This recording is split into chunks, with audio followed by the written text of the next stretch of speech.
Então hoje eu escolhi esse tema, né, para nós conversarmos sobre dinheiro, né?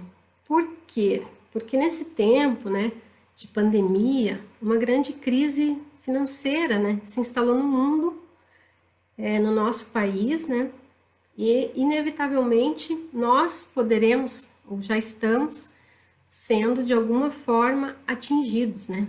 Então, pode ser que alguém aqui que esteja na live ou algum conhecido seu, ou, né, algum familiar já esteja passando aí por essa crise, como desemprego, né, diminuição de renda, ou até mesmo temores, né, por falta de segurança financeira para o futuro, né, que é o que nós estamos vivendo hoje, né. Só um pouquinho.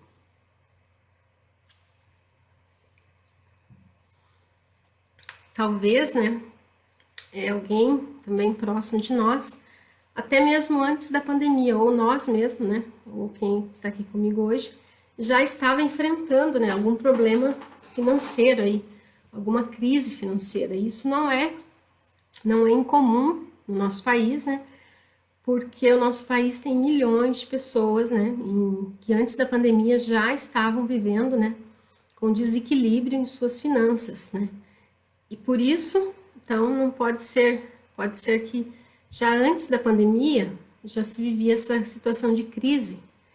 E no nosso país nós temos uma economia, né, que incentivava e incentiva ainda, né, o crédito fácil, porém muito caro, né?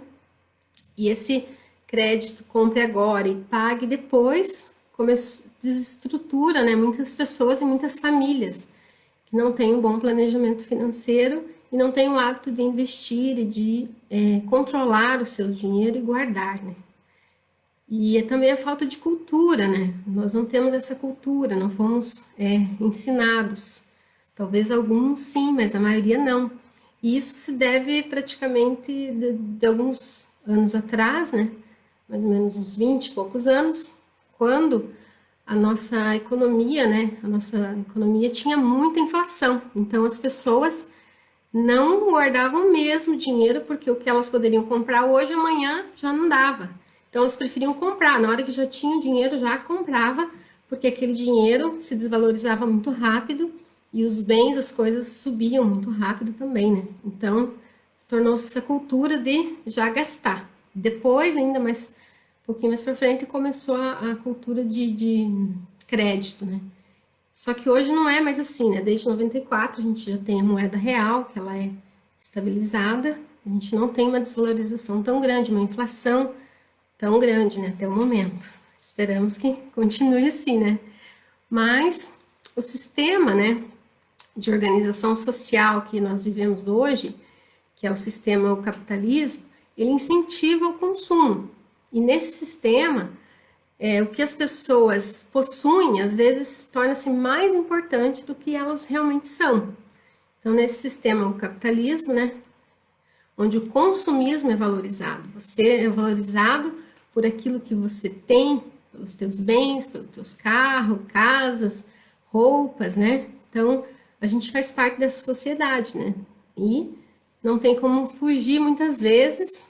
E a mídia também, né? Um outro fator importante aqui é a mídia que gera aí os marqueteiros, né? Que me perdoem, mas eles são especialistas em criar na gente, em criar na população, né? As necessidades. Então, coisas que nós nem sabíamos que existia, de repente eu não vivo sem mais. Preciso daquilo. Porque foi uma necessidade criada, né? Através desses marketing, dessa nosso organização social aí, capitalismo, né? Então, tudo isso me levou, né, para que a gente hoje conversasse sobre dinheiro. Porque mesmo nesse cenário incerto, como eu falei, né, financistas, economistas e pessoas aí, né, estão confusos do que se deve fazer. Mas nós, né, cristãos, temos que reavaliar, então, a nossa maneira de administrar a vida financeira, né? E a Bíblia, ela tem muitas referências sobre esse assunto financeiro. Por isso que eu disse que eu ia explicar, né? Porque falar de dinheiro, nós não somos acostumados muitas vezes a falar de dinheiro, né? A comentar, a estudar, a explicar. Mas a Bíblia, ela fala mais de dinheiro do que do céu. Sabiam? Estão assustados? Eu tô olhando aqui que eu tô olhando se tem comentários, tá? No celular, né? Então, a Bíblia tem mais de 3.200 citações sobre questões financeiras. E fala até mais de questões financeiras do que do céu, do que da salvação em si. Então, é um assunto, né, que nós devemos sim falar, devemos, entre nós cristãos, né, é um assunto bem relevante. E no último mês agora, nós estávamos estudando na nossa classe ali de integração, junto com os nossos irmãos, a lição bíblica que fala o privilégio de contribuir. Então foram 7 semanas que nós falamos sobre dinheiro, contribuição, né? E tem muito assunto para falar sobre dinheiro. E eu também tinha uma lição aqui de 2016 que eu peguei para fazer essas pesquisas aqui, que fala o cristão e o dinheiro. Então são 13 lições, 12, 13 lições, falando muitos assuntos sobre dinheiro. E uma pessoa me falou, ai Tati, vocês podiam fazer uma live, né, sobre dinheiro. Só que é muita coisa. Então eu vou tentar, né, falar resumidamente aqui, mas eu me coloco à disposição, tá? Eu sou contadora, né, trabalho na área financeira, faço aí gestão de projetos, então é uma coisa que está no meu dia a dia. Apesar que na minha família mesmo nós começamos a praticar há poucos anos, tá? Eu confesso para vocês que comigo também valeu aquele ditado lá, Casa de Ferreiro Espeto de Pau, né? Que é contadora, né? Trabalhando na área financeira e mesmo assim tinha uma vida financeira meio não como está hoje. É que eu aprendi muita coisa, tá? Nos últimos anos, muita coisa, e a palavra de Deus é riquíssima nisso. E vocês sabem por que a Bíblia traz tantos assuntos assim sobre finanças? Como eu falei, até mais do que o céu. A Jaque escreveu aqui, é um assunto muito relevante, mesmo, né? Por que será que ela trata mais de questões financeiras do que do céu? Porque o Senhor, Ele sabe, né, de todas as coisas, né? Ele sabe de tudo que poderia passar na nossa vida e Ele saberia e sabe o quanto de problemas, né? E sabia quando deixou tudo isso escrito, quanto de problemas que nós podemos estar passando se nós falharmos nessa área da nossa vida. Então o Senhor sabia. E a maneira que nós lidamos com as nossas posses, com o nosso dinheiro, vai revelar também a nossa motivação, o nosso caráter, vai mostrar também o que de fato é importante para nós, né? Então Deus sabia disso e ele sabia que os problemas financeiros poderiam atingir vários outros aspectos da nossa vida, como vocês devem, né, ter vivenciado, ter visto já famílias ou entre vocês mesmo, né? Os problemas financeiros podem gerar dificuldades e problemas no relacionamento familiar, né? Discussões, desentendimentos e até mesmo divórcio, né? Tem origem em problemas financeiros, né? Às vezes não é descarado, né? Aquela briga constante, o dinheiro é meu, o dinheiro é teu. E por não ser um assunto conversado, muitas vezes discutido, gera problemas que vai se acumulando e levando, né, a separações, né, divórcios. Podem gerar também problemas com amigos, com familiares, né? Às vezes a pessoa precisa pedir dinheiro, precisa de ajuda, né? E tem aquela frase, não sei agora, me perdoe, mas se está na Bíblia, né? Que é melhor você dar do que emprestar, né?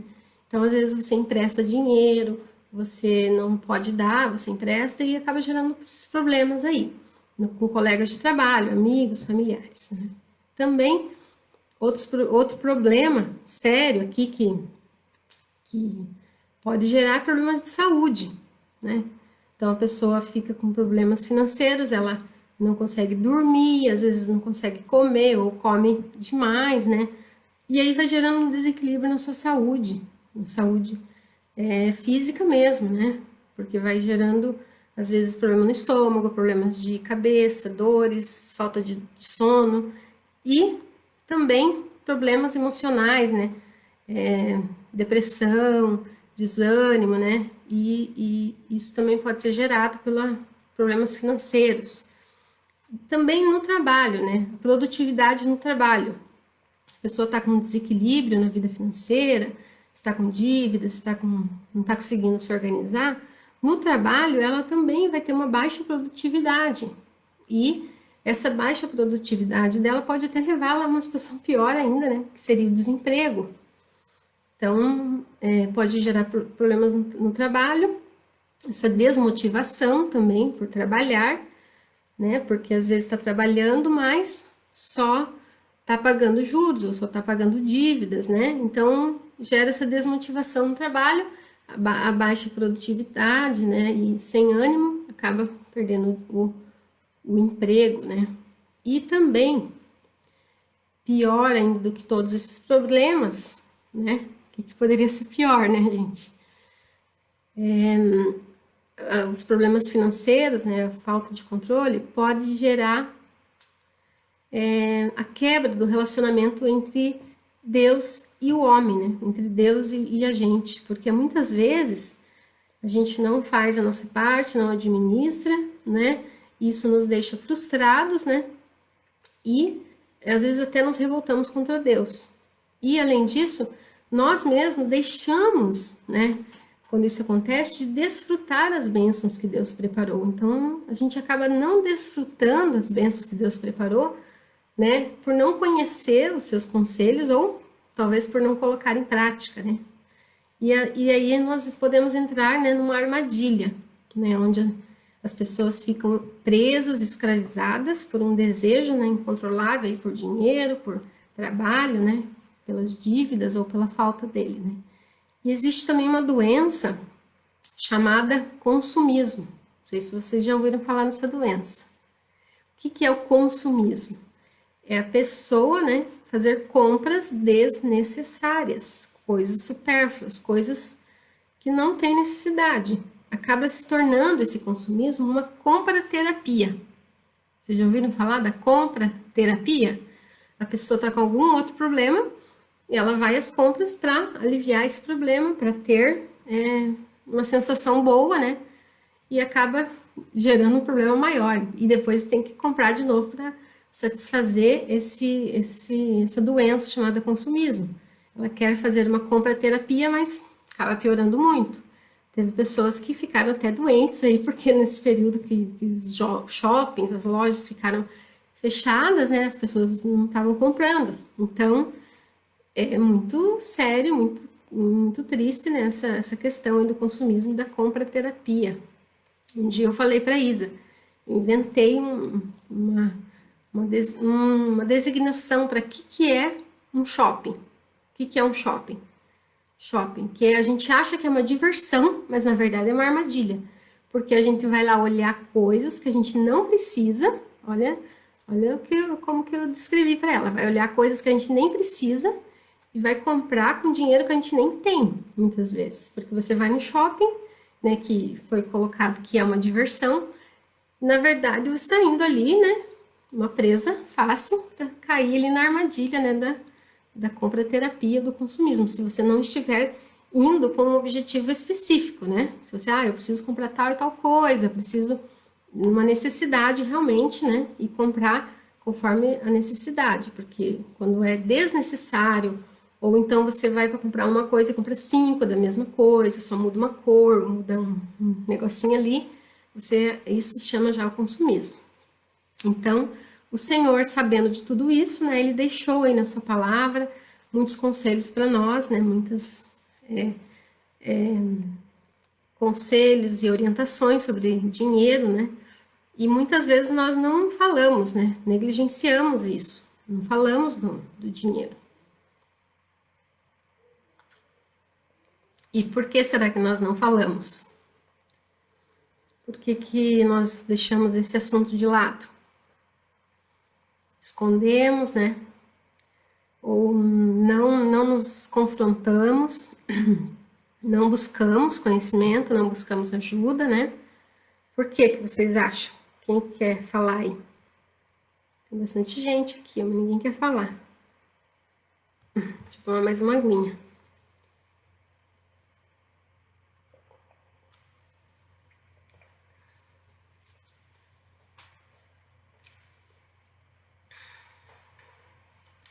Eu não vou falar muito nessa parte do porquê, porque eu acredito que existem várias razões, né?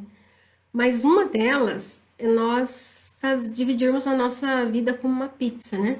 Como o pastor fala, é uma caixinha disso, uma caixinha daquilo, e aqui é de Deus, aqui não é de Deus, né? E tá errado isso, porque tudo é de Deus.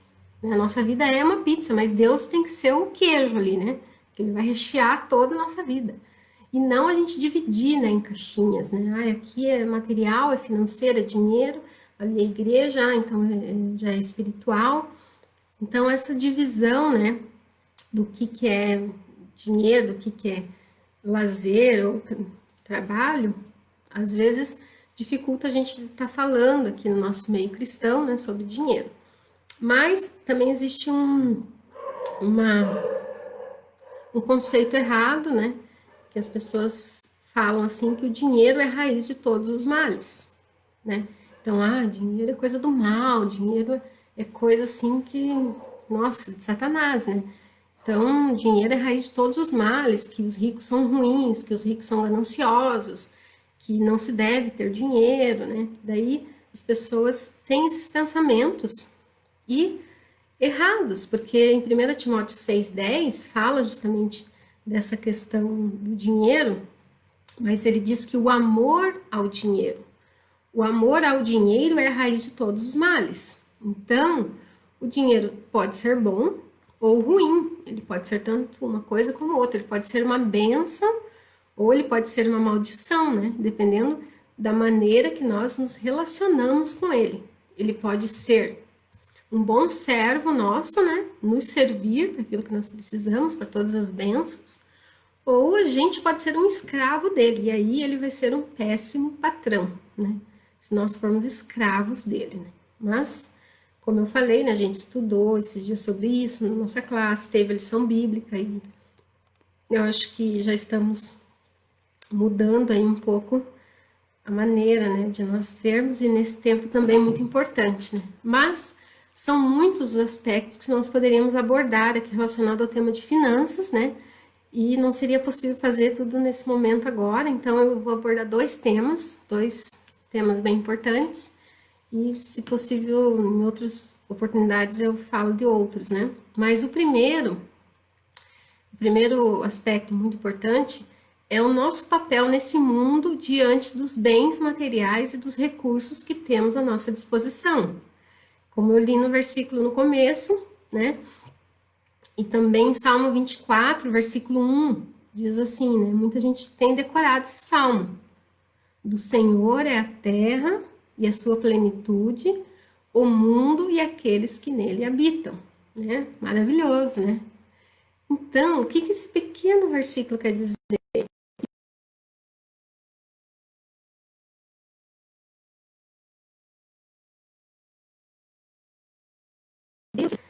E Êxodo 19, versículo 5, também o próprio Deus fala: toda a terra é minha. E esse de Crônicas que eu li ali também, né? Davi nessa oração, falando: teu é o reino, tua é a riqueza, tudo. Então, essas verdades que tem na palavra de Deus, que significa dizer que tudo que possuímos, tudo que nós desfrutamos, tudo que passa pelas nossas mãos, não são nosso, né? É de Deus, né? Desde os recursos naturais, né? Aos bens materiais, até o dinheiro. E é de Deus, e é Ele mesmo que nos provê isso, Ele que nos dá essa dádiva, Ele nos beneficia com isso. Então, tudo que Deus fez foi para nós, foi para nossa alegria, para o nosso deleite, né? Quando Ele criou o homem, Ele fez tudo perfeito, tudo bonito, né? Ele poderia ter feito tudo de uma cor só, mas Ele fez a natureza tão linda, né? Com várias cores, os animais. Ele fez isso para que o homem usufruísse dessa terra, usufruísse dos bens, dos recursos naturais, né? E o próprio Jesus, né, falou em João 10:10. Eu vim para que tenham vida e a tenham em abundância. Então, Deus deseja a nossa felicidade, Deus deseja que os seus filhos sejam abençoados, que tenham essa vida em abundância, né? Ele deseja o melhor para nós, mesmo nessa vida aqui passageira, né? Que nós sabemos que o nosso lar não é aqui, né? Então, a nossa vida é passageira. Se Deus, então, é dono de tudo, né? Como eu falei aqui, né? Nesse primeiro aspecto aqui, e Ele é dono de todas as coisas, o que que nós somos? O que nós somos? Nós somos mordomos, né? Se alguém respondeu aí, nós somos os administradores, nós somos os mordomos, que quer dizer administradores, né? Porque nós fomos colocados aqui a fim de cuidar de tudo que tem nesse mundo, dos bens, dos recursos, né, que passam pelas nossas vidas, né? E essa questão de administradores, de mordomos, Jesus falou várias vezes, né? Em algumas parábolas ali, do administrador fiel, né? O mordomo infiel, do fiel, daquele administrador que maltratava os empregados, né? Então, quando Jesus falou sobre isso, ele estava reforçando essa ideia realmente, de que nós somos os mordomos, os administradores, né? Que nós estamos tendo esse privilégio de desfrutar, mas que também seremos cobrados, né? Do que nos foi permitido administrar. Tem aquela parábola lá dos talentos, né? Que um deu um, outro deu dois. Então, nós temos que administrar bem isso, e assim também com os recursos financeiros, né? E aqui também já cabe uma reflexão para nós, né? Como que nós temos cuidado do que Deus nos deu, né? No Éden ali, Adão e Eva, eles eram responsáveis em cuidar da terra, dos animais, né? E essa mesma tarefa, ela se estende a nós hoje, né? Então, ela se estende a nós, não somente recursos financeiros, mas também do nosso lar, né? Da terra, dos animais, do planeta, da água, né? Nós temos nos preocupado, será? Com isso, com as consequências, né? Do que nós fazemos, das nossas ações, né? Para o meio ambiente. Tem umas pessoas aí, meus amigos, que brigam comigo porque eu brigo com eles que não pode deixar de separar o lixo, tá? E isso é para nós, né? Para cuidar da água, para cuidar da energia, de tudo que Deus nos deu. Não é só para ONG, não, paz e amor, né? Eu trabalho em ONG, tá?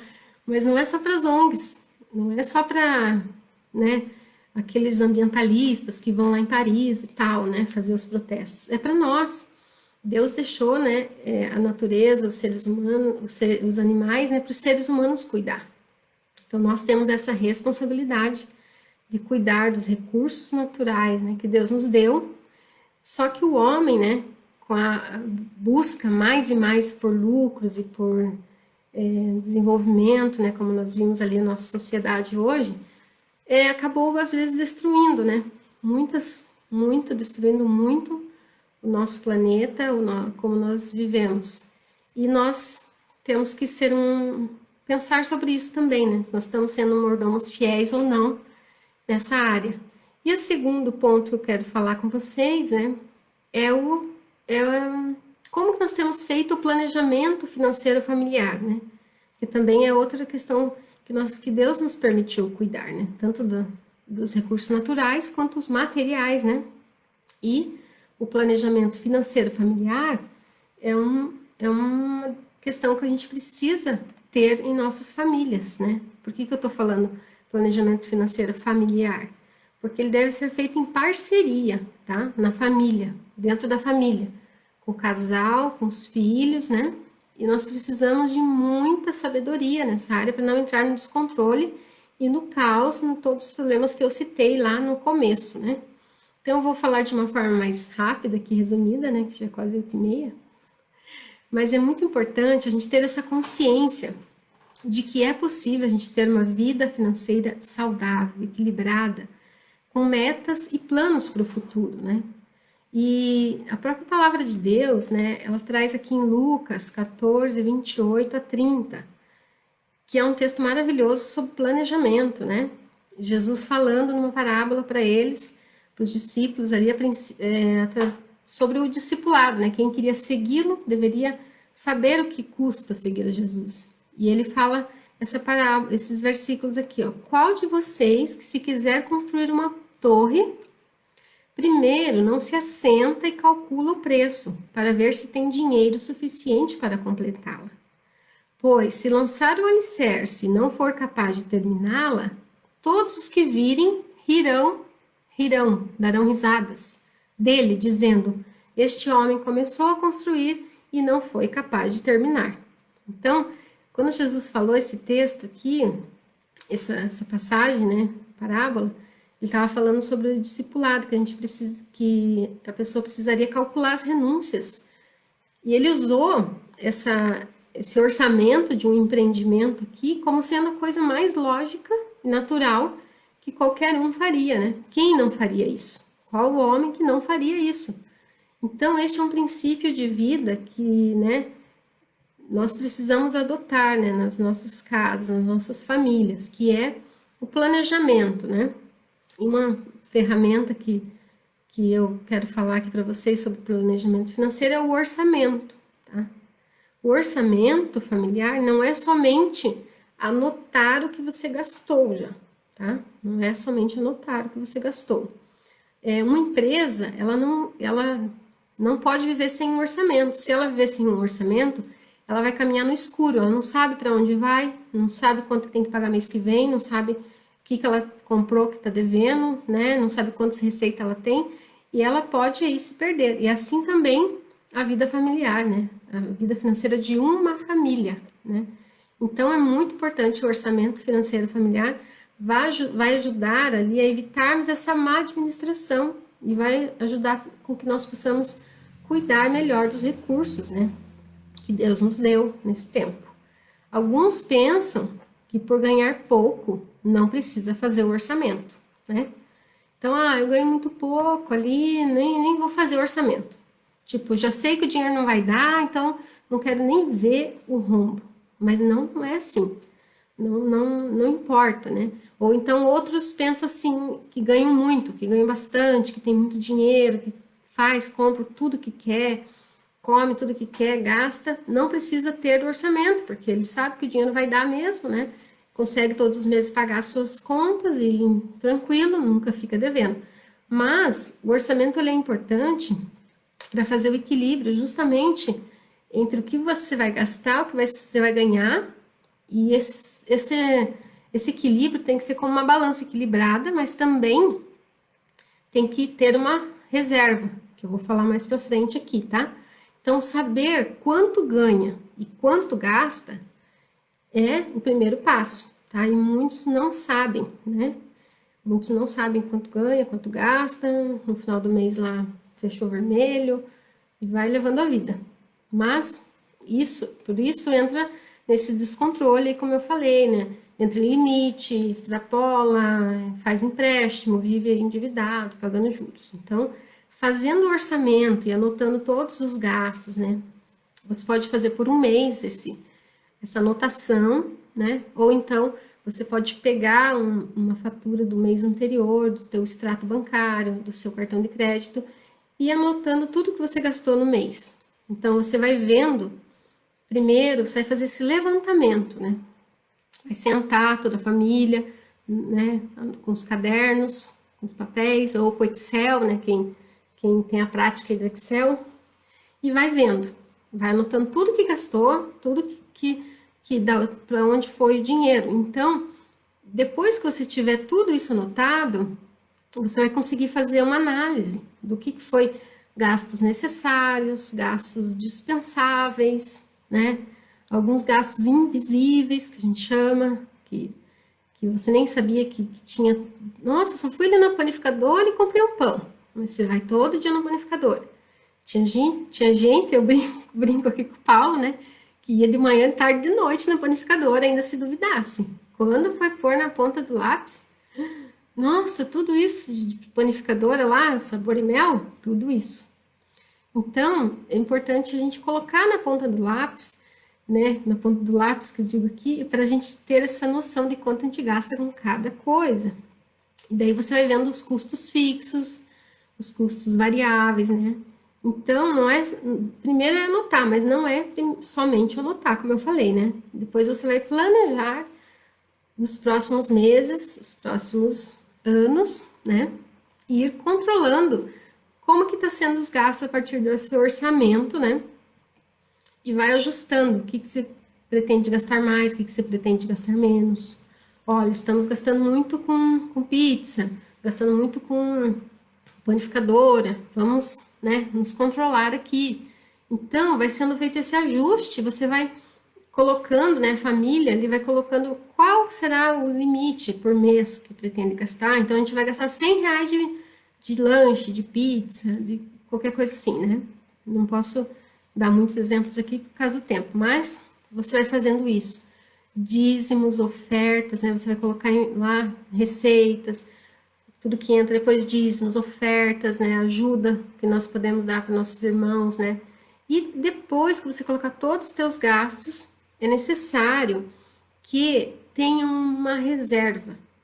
Tem uma reserva de emergência e uma reserva para o futuro. Então, são duas reservas, tá? Porque a reserva de emergência é muito importante para que, mesmo que se você tem uma renda alta ou uma renda baixa, né? Nós nunca sabemos uma hora que nós podemos ser surpreendidos com algo aí, né? Pode aparecer um problema de, de doença, precisar comprar um remédio, pode acontecer de ter que consertar o carro, máquina de lavar roupa, né? Que nem aconteceu aqui em casa esses dias, que foi R$ 700. Então pode acontecer alguns imprevistos que não estava ali no seu orçamento, mas você vai todos os meses guardando, vou guardar R$ 50 para um imprevisto. E a hora que tiver um imprevisto, você não vai fazer um rombo no seu orçamento, tá? Porque você, tendo essa reserva, você vai poder, às vezes, até emprestar para alguém que precisa um dinheiro, ou comprar um remédio, sabe? Para tua família, ali, uma doença e tal. Então, esses imprevistos, eles podem ocorrer. Por isso que é importante ter essa reserva de emergência, tá? Eu tô falando aqui de uma reserva para essas pequenas coisas. Mas existem muitos especialistas, né, que orientam que a gente tenha uma reserva de emergência, uma reserva, né, de pelo menos 6 meses dos nossos custos fixos, né? Então, caso alguém fique desempregado, você não vai ficar tão desesperado porque você tem um tempo ali para você procurar emprego e tal. Então, é difícil, né, a gente ter 6 meses do nosso custo fixo, mas é uma recomendação e uma meta aí, talvez para seguir, né? E a palavra de Deus fala também, ó, Provérbios 21:20. Na casa do sábio há comida e azeite armazenados, mas o tolo devora tudo o que pode. Então, aqui, quando ele fala que na casa do sábio tem coisa armazenada, é essa reserva que eu tô falando, reserva de emergência, né? Uma reservinha ali que você pode contar com ela. E a outra reserva que eu falei, a reserva para o futuro, é porque nós precisamos, né, planejar nosso futuro. O que nós queremos fazer daqui 1 ano, daqui 2 anos, daqui 5 anos. E se nós conseguirmos a cada mês ir guardando um pouco para essas metas, para esse planejamento do futuro, nós poderemos alcançar várias coisas, né? Então, às vezes, para fazer essa reserva para o futuro, é preciso talvez mudar o padrão, né, de vida, fazer mudanças hoje para atingir planos futuros, né? E para que não fique tão desmotivador, né? Tipo, isso só posso guardar para o futuro, não tenho nada. Então, é importante fazer um planejamento a curto, médio e longo prazo, que nem eu falei, né? 1 ano, 2 anos, porque aí você vai ter essa motivação, né? Para você estar fazendo essa reserva para o futuro. Por exemplo, curto prazo, você pode fazer uma reserva para fazer uma viagem, né? Eu quero viajar o ano que vem, vou fazendo uma reserva. Eu quero comprar um móvel, eu quero comprar um eletrodoméstico, né? E você vai fazendo essa reserva. Ou então, para você pagar impostos, as coisas que vêm no começo do ano ali, né? IPTU, IPVA, essas coisas, você vai fazendo reserva durante o ano. Um curto prazo, mais ou menos de 1 a 2 anos, tá? Daí, de médio prazo, um exemplo, você quer comprar um carro, né? Isso é de 3 a 5 anos. Você quer comprar um terreno, você quer comprar algo mais caro, que você precisa guardar mais tempo. Ou uma viagem mais especial, assim, para um lugar mais longe. Tudo isso vai depender do planejamento na família, tá? O que que nós queremos fazer em tal ano? E longo prazo, né, seria daí aquisição ou compra de imóveis, né? Faculdade dos filhos, aposentadoria, né? Tão sonhada aposentadoria. E tudo isso, né? Esse planejamento é importante porque vai evitar aquele consumismo que eu falei lá no começo, né? Porque você vai ter um planejamento do que você vai comprar. Você não vai sair num belo domingo, passear no shopping e comprar um sofá, você não vai comprar uma TV, né? Porque, vou pagar em não sei quantas prestações, porque aquilo não estava planejado, não estava, né, ali no seu planejamento. Então, você não vai comprar. Então, evita muita dessas compras aí por consumismo, né, por impulso, tá? Esse planejamento é muito importante. Nós também, né, somos os administradores do nosso tempo, né, os mordomos do tempo.